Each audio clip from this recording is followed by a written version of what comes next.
जय हिंद। इस वीडियो में हम देखेंगे साहित्यिक स्रोत से यानी वैदिक साहित्य से आगे के सभी पॉइंट। और यह सीरीज जो है वनडे एग्जाम के लिए, कोई भी एग्जाम हो, सभी के लिए बहुत ही महत्वपूर्ण है। तो ज़्यादा समय वेस्ट ना करते हुए हम शुरू करते हैं वैदिक साहित्य से आगे के सभी प्रश्न। देखिए, वैदिक साहित्य, इसके अंतर्गत वेद तथा उससे संबंधित ग्रंथ, पुराण, महाकाव्य, स्मृति आदि आते हैं। भारत के सबसे प्राचीन ग्रंथ वेद का शाब्दिक अर्थ ज्ञान है। श्रवण परंपरा में सुरक्षित होने के कारण इसे श्रुति भी कहा जाता है। कालांतर में वेद व्यास ने वेदों को संकलित कर लिया और वेद कुल 4 हैं: ऋग्वेद, सामवेद, यजुर्वेद तथा अथर्ववेद। अब बात करते हैं ऋग्वेद की, जो 1500 ईस्वी से ईसा पूर्व से 1000 ईसा पूर्व तक है। भारत की सर्वाधिक प्राचीन रचना ऋग्वेद में ऋग का अर्थ है छंदों तथा चरणों से युक्त मंत्र होता है। ऋग्वेद मंत्रों का एक संकलन है जिन्हें यज्ञों के अवसर पर देवताओं की स्तुति के लिए होत्र या होता ऋषियों द्वारा उच्चरित किया जाता था। ऋग्वेद की अनेक संहिताओं में से सकल संहिता ही उपलब्ध है। संहिता का अर्थ संकलन, संग्रह या संकलन है। संपूर्ण संहिता में 10 मंडल तथा 1028 सूक्त हैं। ऋग्वेद की 5 शाखाएं हैं: शाकल, वासकल, आश्वलायन, शंखायन तथा मांडूक्य। ऋग्वेद के कुल मंत्रों की संख्या लगभग 10,600 है। ऋग्वेद में मंत्रों का उच्चारण करने वाले को होता कहते हैं और ऋग्वेद में इंद्र के लिए 250 तथा अग्नि के लिए 200 रचनाओं की रचना की गई है। ऋग्वेद का 2 से 7वां मंडल प्रामाणिक तथा शेष प्रक्षिप्त माना जाता है। बाद में जोड़े गए 10वें मंडल में पहली बार शूद्रों का उल्लेख किया गया है, जिसे पुरुष सूक्त के नाम से जाना जाता है।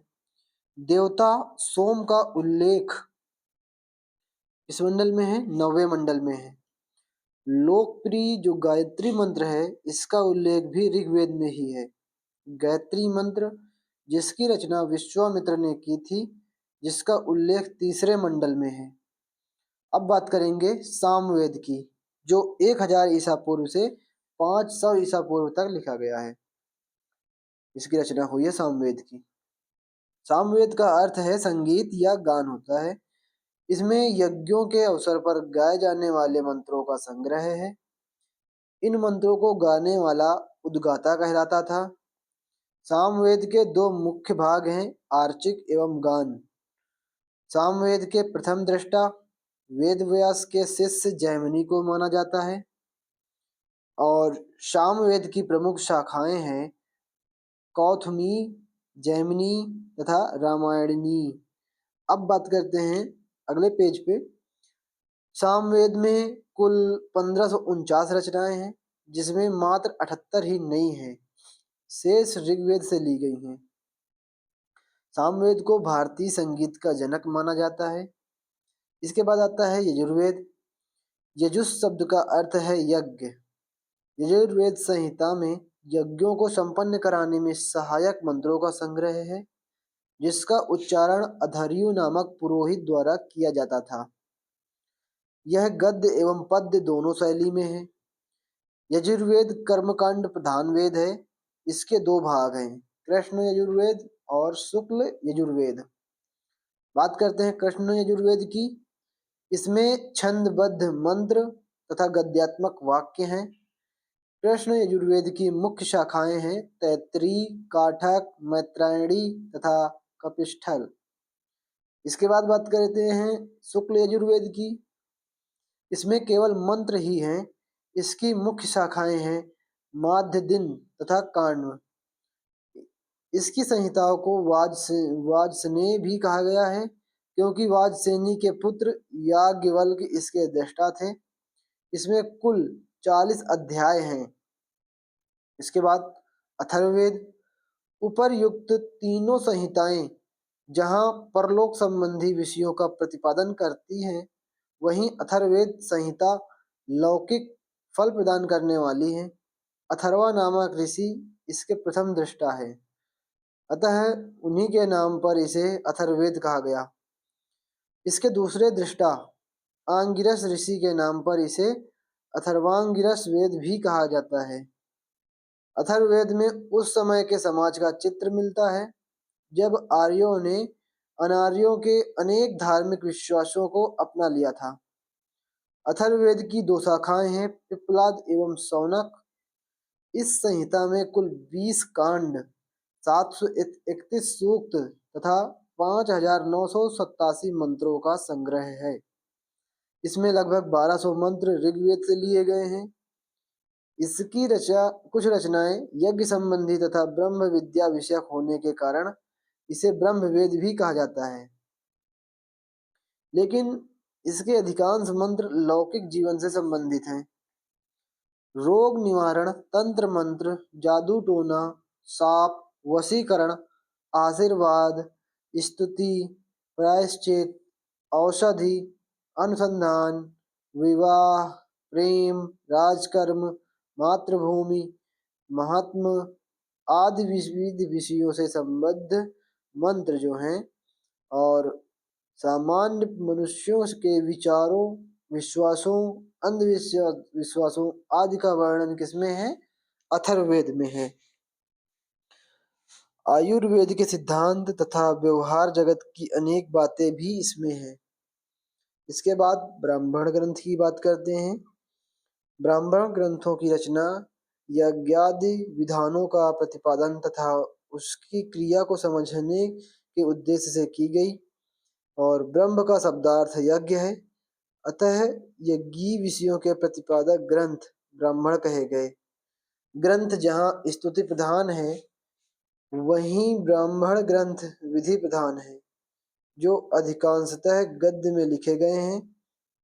प्रत्येक वेद हेतु पृथक ब्राह्मण ग्रंथ लिखे गए हैं। इसके बाद बात करते हैं आगे आरण्यक ग्रंथ की। इनकी रचना अरण्यों अर्थात वनों में पढ़ाए जाने से निमित्त होने के कारण इन्हें आरण्यक कहा गया है। इनमें ज्ञान एवं चिंतन की प्रधानता दी गई है। इन दार्शनिक रचनाओं से ही कालांतर में उपनिषदों का विकास हुआ। उपनिषद 108 हैं। उपनिषदों को वेदांत भी कहा जाता है। उपनिषद मुख्यतः ज्ञान मार्गी रचनाएं हैं। इनका मुख्य विषय ब्रह्म विद्या का प्रतिपादन है। उपनिषद का शाब्दिक अर्थ है उप, समीप या निष्ठापूर्वक सद बैठना, अर्थात रहस्य ज्ञान हेतु गुरु के समीप निष्ठापूर्वक बैठना। वैसे तो मुंडकोपनिषद में 108 उपनिषदों का उल्लेख मिलता है, लेकिन सर्वाधिक प्राचीन और प्रमाणिक 12 उपनिषद माने जाते हैं। 12 उपनिषद में ईश, केन, कठ, प्रश्न, मुंडक, मांडूक्य, तैत्तिरीय, ऐतरेय, छांदोग्य, बृहदारण्यक, श्वेताश्वतर और कौसतकी, ये 12 उपनिषद हैं और इनको शंकराचार्य ने आरंभिक 10 उपनिषदों पर भाष्य लिखा है। भारत का राष्ट्रीय आदर्श वाक्य क्या है? सत्यमेव जयते। और इसको कहाँ से लिया गया है? मुंडकोपनिषद से लिया गया है। श्वेताश्वर उपनिषद में सर्वाधिक या सर्वप्रथम भक्ति शब्द का उल्लेख मिलता है। श्वेताश्वर उपनिषद में सर्वप्रथम भक्ति शब्द का उल्लेख मिलता है। उपनिषदों के विकास में गार्गी और मैत्रेयी के साथ दीर्घकाल तक ब्राह्मण, क्षत्रिय और वैश्य मनीषियों ने बौद्धिक योगदान दिया। उपनिषदों में सर्वत्र सत्य को खोजने की सच्ची उत्कंठा परिलक्षित होती है। नचिकेता यम का संवाद कठोपनिषद में है। ईशोपनिषद में गीता का निष्काम कर्म का उल्लेख मिलता है। बृहदारण्यक उपनिषद में अहम ब्रह्मास्मि पुनर्जन्म का सिद्धांत एवं याज्ञवल्क्य गार्गी संवाद का वर्णन है। किसमें? बृहदारण्यक उपनिषद में। इसके बाद बात करते हैं वेदांग की। वेदों संहिता के अर्थ को सरलता से समझने तथा वैदिक कर्मकांडों प्रतिपादन में सहायतार्थ वेदांग नामक नवीन साहित्य की रचना की गई, जिनकी संख्या 6 है। वेदांग में शिक्षा, कल्प, व्याकरण, निरुक्त, छंद तथा ज्योतिष आते हैं। शिक्षा वैदिक मंत्रों के शुद्ध उच्चारण एवं शुद्ध स्वर क्रिया की विधियों के ज्ञानार्थ लिखित साहित्य शिक्षा कहा गया है और वैदिक शिक्षा संबंधी प्राचीनतम साहित्य प्रतिशाख्य है। ठीक है, अब कल्प सूत्र की बात करते हैं, यानी कर्मकांड की। कल्प नामक वेदांग में छोटे छोटे वाक्यों में जो सूत्र बनाकर महत्वपूर्ण वैदिक विधि विधानों को प्रस्तुत किया गया है और सूत्र ग्रंथों को ही कल्प कहा जाता है। कल्प सूत्र 4 प्रकार के हैं। इसके बाद बात करते हैं व्याकरण की। शब्दों की मीमांसा करने वाला शास्त्र व्याकरण कहा गया, जिसका संबंध भाषा संबंधी नियमों से है। व्याकरण की सर्वप्रमुख रचना पाणिनि द्वारा रचित अष्टाध्यायी, जो कि 5वीं सदी ईसा पूर्व में रची गई। इसमें 8 अध्याय और 400 सूत्र हैं। ईसा पूर्व 4वीं शताब्दी में कात्यायन ने संस्कृत में प्रयुक्त होने वाले नए शब्दों की व्याख्या के लिए वार्तिक लिखे। ईसा पूर्व 2वीं शताब्दी में पतंजलि ने पाणिनि के सूत्रों पर महाभाष्य लिखा। निरुक्त क्या है? भाषा विज्ञान।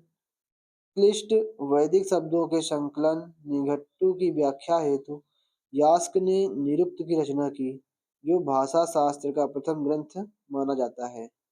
छंद वैदिक मंत्र प्रायः छंदबद्ध हैं। छंदों के नाम संहिताओं एवं ब्राह्मण ग्रंथों में मिलते हैं। छंद शास्त्र पर पिंगली मुनि का ग्रंथ छंद सूत्र उपलब्ध है। ज्योतिष शुभ मुहूर्त में याज्ञिक अनुष्ठान करने के लिए ग्रहों तथा नक्षत्रों का अध्ययन करके सही समय ज्ञात करने की विधि को वेदांग ज्योतिष की उत्पत्ति की सर्वप्राचीन रचना मगध मुनि द्वारा रचित वेदांग ज्योतिष है। ज्योतिष के सबसे प्राचीनतम आचार्य कौन है? मगध मुनि। ज्योतिष में कुल 44 श्लोक हैं। वेदांग ज्योतिष के ऋग्वेद एवं यजुर्वेद से संबंधित 2 ग्रंथ हैं, आचार्य ज्योतिष और याजुष ज्योतिष। वेदों की शरीर रचना की दृष्टि में वेद का पाद, हाथ, आंखें, कान, नाक तथा मुख ग्रंथ छंद, कल्प, ज्योतिष, निरुक्त, शिक्षा तथा व्याकरण कहलाते हैं। पुराण का शाब्दिक अर्थ प्राचीन आख्यान होता है। पुराणों में मत्स्य पुराण सबसे प्राचीन है। 5वीं से 4वीं शताब्दी ईसा पूर्व में पुराण ग्रंथ अस्तित्व में आ चुके थे। वर्तमान उपलब्ध पुराण गुप्त काल के आसपास के हैं। मुख्य पुराणों की संख्या 18 है और मत्स्य, मार्कंडेय, भविष्य, भागवत, ब्राह्मण, ब्रह्मवैवर्त, ब्रह्म, वामन, वराह, विष्णु, वायु, अग्नि, नारद, पद्म, लिंग, गरुड़, कूर्म एवं स्कंद ये पुराण आते हैं। ये सभी महापुराण कहलाते हैं। पुराणों के अंतर्गत हम प्राचीन शासकों की वंशावलियां पाते हैं। विष्णु पुराण का संबंध मौर्य वंश से है, मत्स्य पुराण का सातवाहन वंश से तथा वायु पुराण का गुप्त वंश से संबंध है। इनके संकलनकर्ता महर्षि लोमहर्ष तथा उनके पुत्र जो सुपुत्र थे उग्रश्रवा ये माने जाते हैं। पुराण सरल एवं व्यवहारिक भाषा में लिखे गए जनता के ग्रंथ हैं, जिनमें प्राचीन ज्ञान विज्ञान, पशु पक्षी, वनस्पति विज्ञान, आयुर्विज्ञान इत्यादि का बृहत वर्णन मिलता है। इसके बाद स्मृतियां एवं धर्मशास्त्र की बात करें। धर्मसूत्र साहित्य के कालांतर में स्मृति ग्रंथों का विकास होने के कारण इन्हें धर्मशास्त्र की संज्ञा दी जाती है। ईसा पूर्व 2वीं शताब्दी से लेकर पूर्व मध्य काल तक विभिन्न स्मृति ग्रंथों की रचना की गई।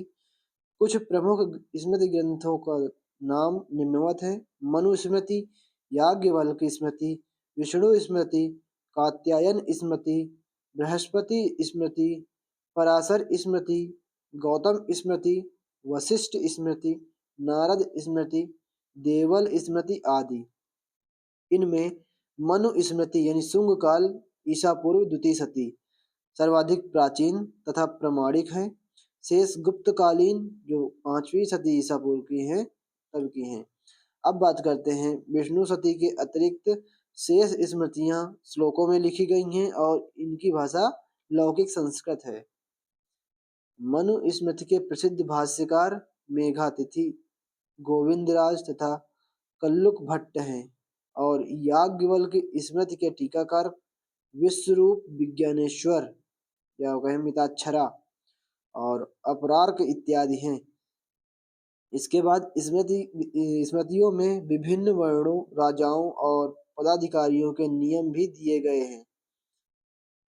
देखिए कल्पसूत्र जो 600 ईसा पूर्व से 300 ईस्वी के मध्य लिखे गए हैं, कल्पसूत्र कहलाते हैं उनको।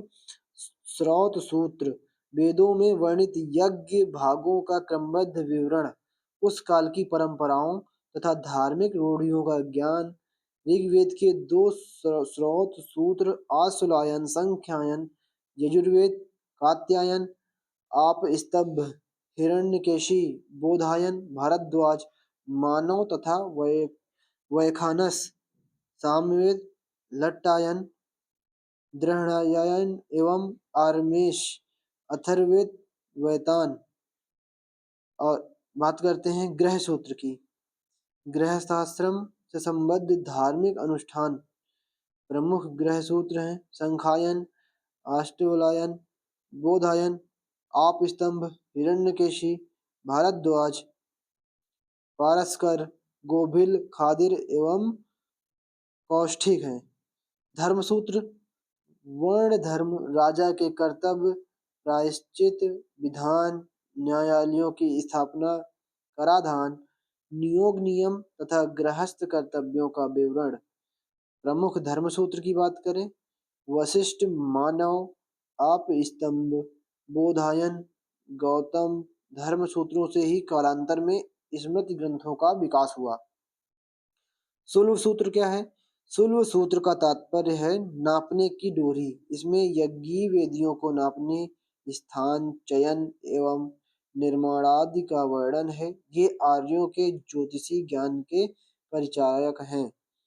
खट दर्शन से भारतीय दर्शन का निर्माण हुआ, जिसमें आत्मा, जीव जगत, ब्रह्म इत्यादि को विभिन्न प्रकार से समझाने का प्रयास किया गया। अब एक बहुत ही महत्वपूर्ण है भारतीय दर्शन के प्रवर्तक। ये प्रवर्तक याद कर लीजिएगा, ये बहुत पूछे जाते हैं प्रश्न, मिलान करने के लिए भी कभी कभी आ जाता है। सांख्य दर्शन के प्रवर्तक कौन है? कपिल हैं। न्याय दर्शन के प्रवर्तक गौतम, योग के पतंजलि हैं। वैशेषिक दर्शन के प्रवर्तक कणाद हैं।